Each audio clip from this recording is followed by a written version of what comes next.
I'm going to do like a little 30-second open, and then we'll get right into it.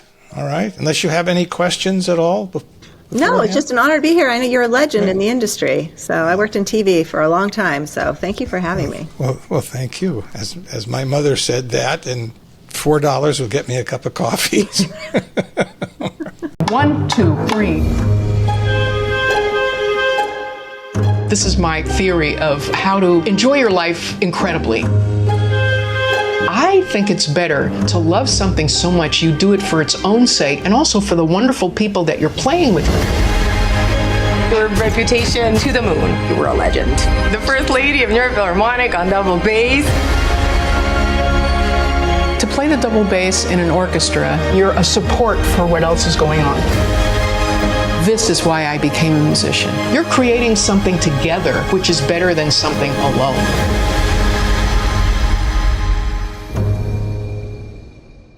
Hi, I'm Chuck Braverman. This is another episode of Westdoc Online. Today we have the honor of having one of the 5 nominated documentary short films. The filmmaker, the producer, and the director, Molly O'Brien, is going to join us in just a second. But first, I want to remind you, we're brought to you in part by Realscreen, Realscreen Summit. Realscreen puts on their Realscreen Summit every year. If you go to our website and scroll down to the bottom, there'll be a link for Realscreen. You should click on it and attend. It's for everybody that's in the non-scripted documentary reality world. So today we are meeting Molly O'Brien. Let's say hi, Molly. How are you? I'm very well, Chuck. Thank you for having me today. It's my pleasure. And your film is The Only Girl in the Orchestra. And when I hear that title, I remember when I went to USC, you know how many women there were at USC Film School when I went there? I can imagine not many. Not many. 0. Yeah, well, I was the only girl in my camera tech class at NYU Tisch School, so, for sure, but not the only girl in the whole. I mean, it's funny because it just reminded me. And I mean, I guess in the New York Philharmonic and at the USC Film School, in those days, that was sort of the default, right?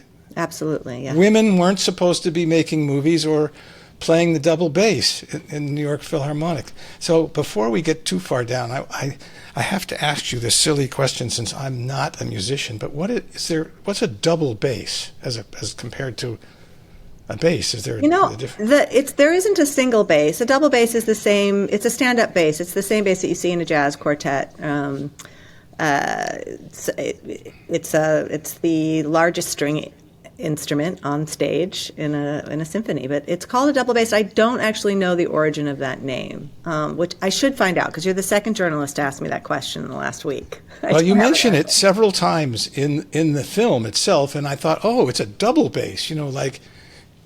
Is there a single bass that's a little smaller or lighter? Matt Carey asked me the same question at Deadline, and I couldn't answer him. I'm going to Google it after we're done, and I'll send you the answer. Yeah. So there's only, I don't remember this year, you probably know the answer, how many shorts were submitted this year? Was it like 150 or 60, something like that to the Academy? Yeah, apparently, yeah. Every year, even though the Academy, the documentary world is going through a terrible downturn period, every year filmmakers seem to be able to scrape together the cameras, the crew, and the money to make some fabulous films.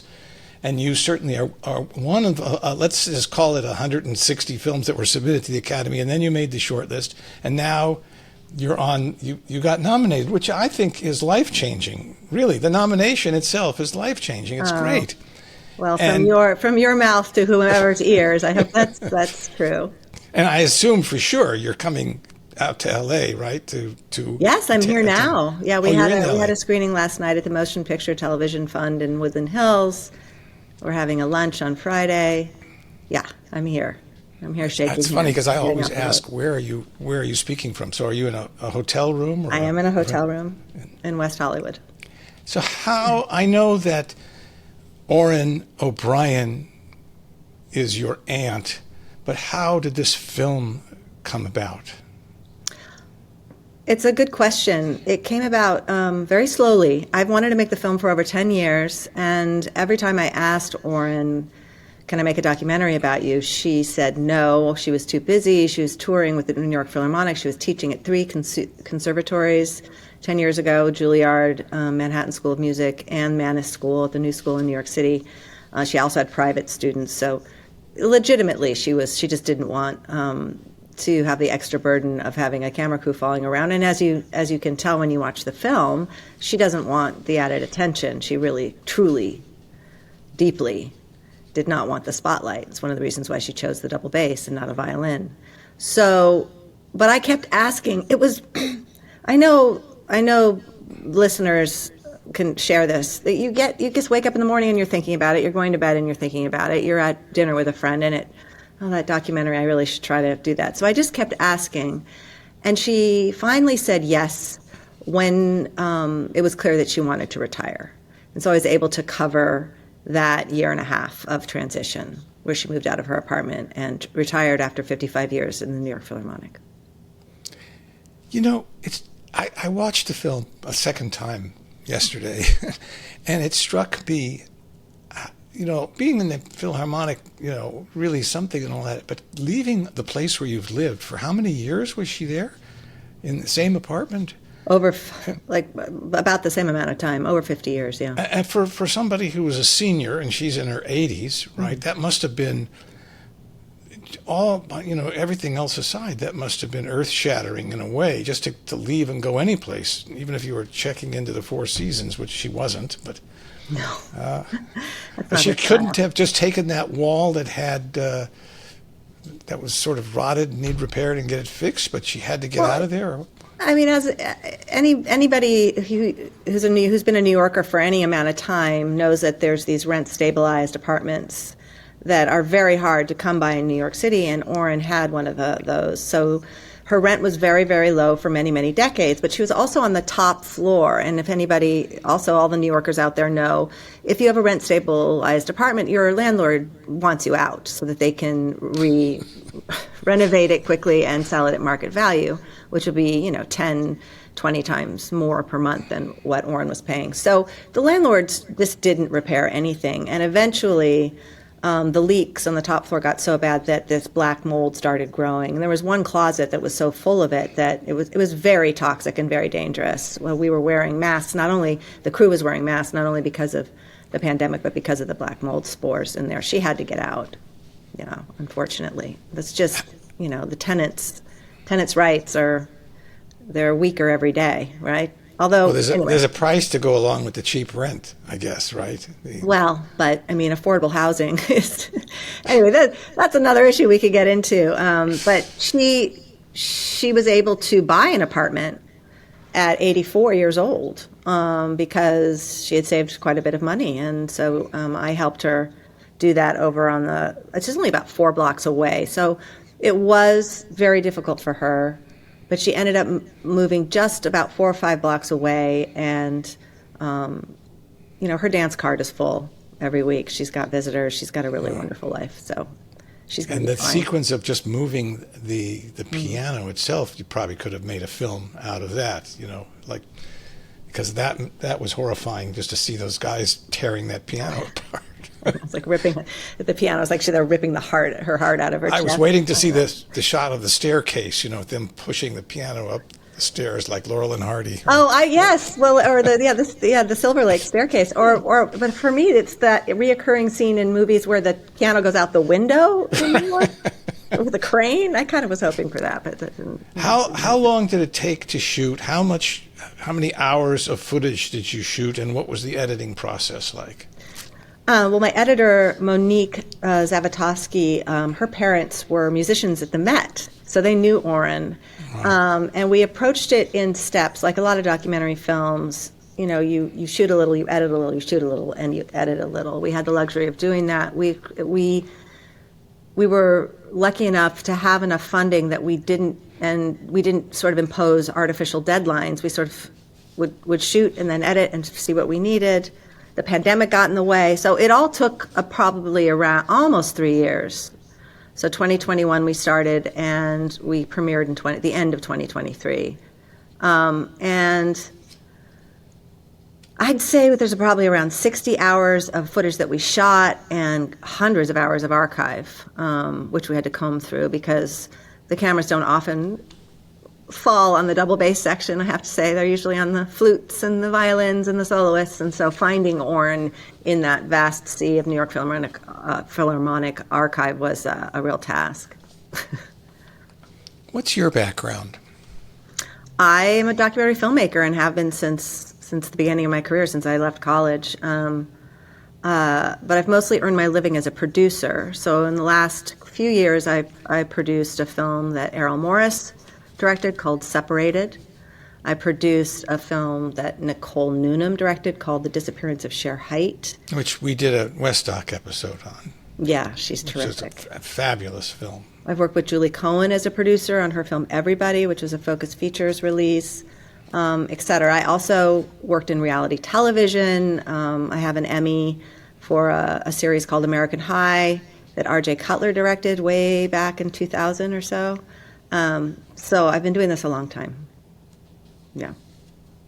And when you started this film or when you were working on it, what were your expectations for the outcome of the film?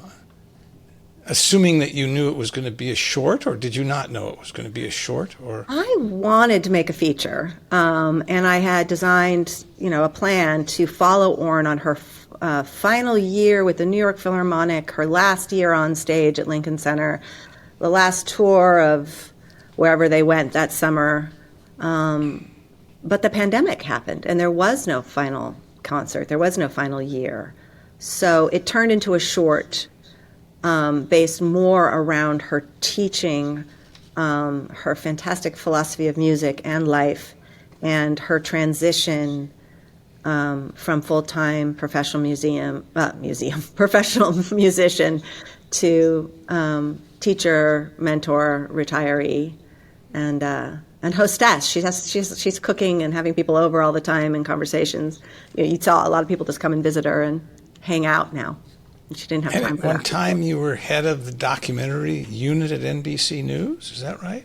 Yes. My job for the last 5 years, as of this month, is head of documentary at NBC News Studios. We're an independent-minded production company, mostly embedded inside this large corporation, and we leverage the resources of the news organization to work with independent filmmakers outside. So Nicole Newman's The Disappearance of Cher Height, Julie Collins' Everybody, that was all developed and produced by NBC News Studios, but we are platform agnostic, so those films don't have to broadcast on Peacock or NBC. It's been the best 5 years of my career. I have done my best work there. I love working with journalists. There's a level of can do, will do, and integrity there that it's hard to come by. So it's been a great 5 years. Can you explain a little bit more detail? Are you compelled to work with NBC journalists and NBC cameramen, or how independent are you? No. We're very flexible. So there's all sorts of deals we make.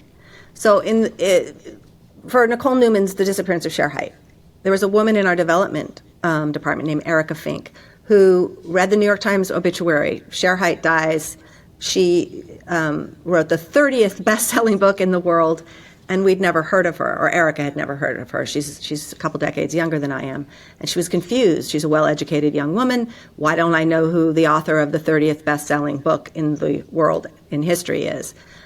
She typed Cher Height and the Height Report, which is the title of her book, into the NBC News archive system and got 800 hits came up, and a whole bunch of undigitized 16-millimeter delicious archive, which means, of course, treasure trove, came into our development meeting and said, we've got to do this. Simultaneously, I had another friend who's a curator at MoMA send me the obituary and say, you've got to make a documentary about her. And then I met with Nicole Newnham, who had just read the obituary and said, I want to make a documentary about her. So the whole universe was sort of coming at us and saying, make this documentary. So how do you do that with Nicole Newnham, who doesn't work for NBC News. Well, NBC News Studios has the ability to bring on independent directors and producers who can hire their own editors, their own DPs, and we are the production services and offer, all kinds of back of office resources, lawyers, investigative reporters, fact checkers. I mean, the resources beyond just financial at a place like that are deep, deep, deep, deep. So, it's really created some astonishing work in the last 5 years. We sold that film to IFC AMC, and you can see it on Hulu. And that's interesting. Yeah, it's a fantastic job. It's a wonderful. It sounds great, but I'd like to be the fly on the wall at the Comcast board meeting when they say, "What's this NBC Studios thing?" And one of our films is over on Hulu, right? Which is the competition. Is that an issue? Do you offer it up first to NBC? I mean, it would have been a great film to run on NBC, even though. But Warner Brothers makes shows for Netflix, and it's a studio, so we're agnostic. It's interesting. It's not hard to understand when you talk about scripted entertainment, right? Because that happens all the time. The studios sell to each other.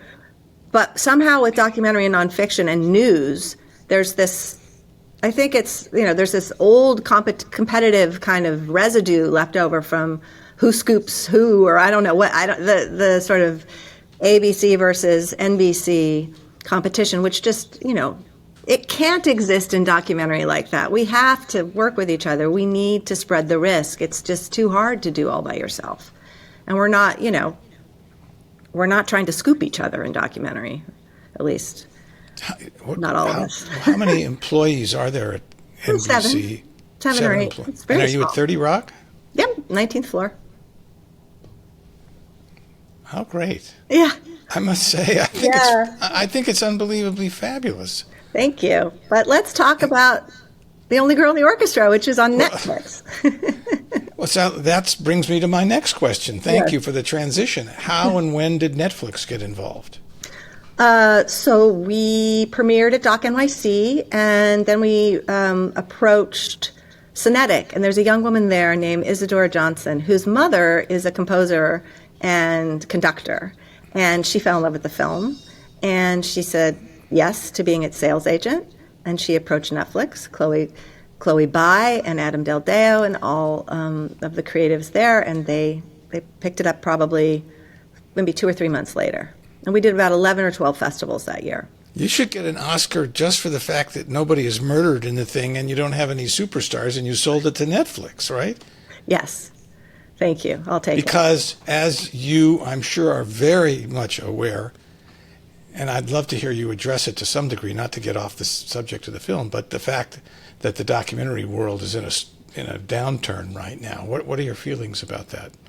Even though you've won the lottery. Yes, I have. I feel very lucky. And, I have to say, it feels very familiar. When I started out, the only two outlets were HBO and PBS. And even HBO, when I first started out, wasn't really. They were doing a lot of, smartly, to build an audience, the sex stuff, the sex tapes and the confessional and kind of more formats, repeatables. So although I'm not trying to downplay how seismic this change is and this disruption is, it doesn't feel unfamiliar to me. And when you say I won the lottery, I really do believe that because, listen, I think that Lisa Remington, my producer, Monique Savatoski, my editor, Kate Amen, Katie Beal, and Errol Morris, my executive producer, I think we've all made In the Only Girl in the Orchestra a really beautiful thing. And if you get to make one beautiful thing in your life, you're very lucky. I don't expect, this to repeat over and over again. I certainly don't. What was your Aunt Orion's reaction to seeing the film for the first time? Orin O'Brien. Sorry. So, this was very much an exchange and a collaboration with Orin. We showed her early cuts of scenes that had any musical performance in it because we're not trained musicians in the crew or the key creatives on the film, and Orin could hear and spot things that we couldn't. So if she heard a buzz or something that was, double basses drop out of tune quite easily. She would hear things that we didn't hear. So we would pick a different take. We showed her a rough cut. We showed her a fine cut. And she likes the film very much. But, she truly doesn't want to have a lot of attention on her. And so I'm very aware that when Leonard Bernstein hired her in 1966 as the first woman to play in the New York Philharmonic full time, she was thrust into the spotlight because she was a woman. And now I'm sort of repeating that for her by putting her in this film, and it's been nominated for Academy Awards. So now she's thrust into the spotlight again. But I think for all the right reasons. One of the things that we promised Orin when we started the film was that we would lift up the double bass. It's not thought of as a virtuoso's instrument. It is not a soloist's instrument. And yet when you watch David Grossman on screen playing the Mozart, that's virtuosity. That is right. That was a wonderful sequence. Right. So we promised we would put the spotlight on the double bass, and we would put the spotlight on teaching and on legacy and on her philosophy as much as we put it directly on her. So I think we fulfilled that promise. But there's tension there, for sure. Here's an awkward question that I have to ask. Did you ever have any issue with musicians and the musicians' union and fees and that sort of stuff? When you point a camera at musicians these days, sometimes it raises a red flag. Well, we were lucky enough to raise our funding, which was, generous for a short, from the Secular Society. A man named Peter Trower and his daughter Alexandra Trower started the Secular Society to support women musicians mostly. And Peter endowed Orin's chair at the New York Philharmonic, the third chair in the double bass section. There are 9 double basses. She sat in the third chair for decades. And I met him at several Philharmonic events, concerts, and told him I wanted to make a film about Orin, and he just fully funded us, which was, again, won the lottery, extraordinary. Because I had that funding up front, we could design a budget where everyone was paid. So I didn't need to ask musicians to work for free. They were paid. And we had to. But you didn't have an issue with the musicians' union shooting the musicians? No. They love Orin. What are you doing in the future? What are you working on? My colleagues and I at NBC News Studios just had a film that premiered on MSNBC called The King of the Apocalypse, directed by Dan Vernon. It's about Stuart Rhodes' family. Stuart Rhodes, the founder of the Oath Keepers, who was just pardoned by our president for his involvement in January 6th. So I'm very proud of that film. I'm an executive producer on that one, and there's a repeat broadcast this weekend, and forgive me, I'm not remembering what day, but it's The King of the Apocalypse. It's going to be on MSNBC this weekend. I'm developing 2 short ideas for myself as a director, and I'm enjoying this run up to the Oscars, looking for what the hell I'm going to wear and all that stuff. That's what I'm doing. That's everybody. You have a lot of people on your show. How long? You've been doing this for like 6 years, right? 6 years. This episode, I think, is number 171. I had Errol Morris on, by the way. It was a remarkable episode. But you want to hear the story about how he became the executive producer? Yes, absolutely. Please. So I was producing Separated, which is a film that Errol directed based on Jacob Soboroff's book of the same title. And I guess maybe we were in rough cut on Separated, and I was also in a rough cut on The Only Girl in the Orchestra, and I called him and I said, will you just take a look at this film I'm making about my Aunt Orin? Your film, B-Side, the Elsa Dorfman story, is it's probably I know this is controversial, but it is my favorite Errol Morris film. Because it's about someone that he really loves, And obviously The Only Girl in the Orchestra is about someone I really love. So I said, with Elsa Dorfman, the B-side in mind, that film in mind, will you watch The Only Girl in the Orchestra for me? So he did. And then I was waiting with bated breath, like, he's going to have a lot of notes, editorial notes. And he calls me up and he says, I loved it. And he said, but you got to cut Yo-Yo Ma out. So at the time, there was a rehearsal scene on the stage at Lincoln Center, and Yo-Yo Ma, we had a shot of Yo-Yo Ma carrying his cello on the stage, and Orin is behind him in the bass. But the music we had chosen to overlay on top of that sequence was a Prokofiev piece, and Errol said, there is no cello in that Prokofiev piece. Why is Yo-Yo Ma on the stage? And I said, oh, you're right. Good note. I'll cut him out. That was his only note to us, astonishingly. And then I said, how do you know there's no cello in the Prokofiev? And he said, because I play the cello every day. I went to Juilliard. So who knew, right? I mean, we knew Errol Morris was a private detective, right? But you didn't know he played the cello. So my next question was, will you be my executive producer? And he said, yes. So that's how that happened. I was very lucky. Great. Yeah. Well, I can't tell you what a pleasure it is to have you on, and how much I enjoyed your film. And I want to tell you, I hope you'll try and enjoy the moment when you go to the Oscars, because it really is an exciting, fabulous event. And especially as a nominee, it's going to be, I hope, wonderful for you in every way. Well, I know you know what you're talking about, so thank you, Chuck. I appreciate it.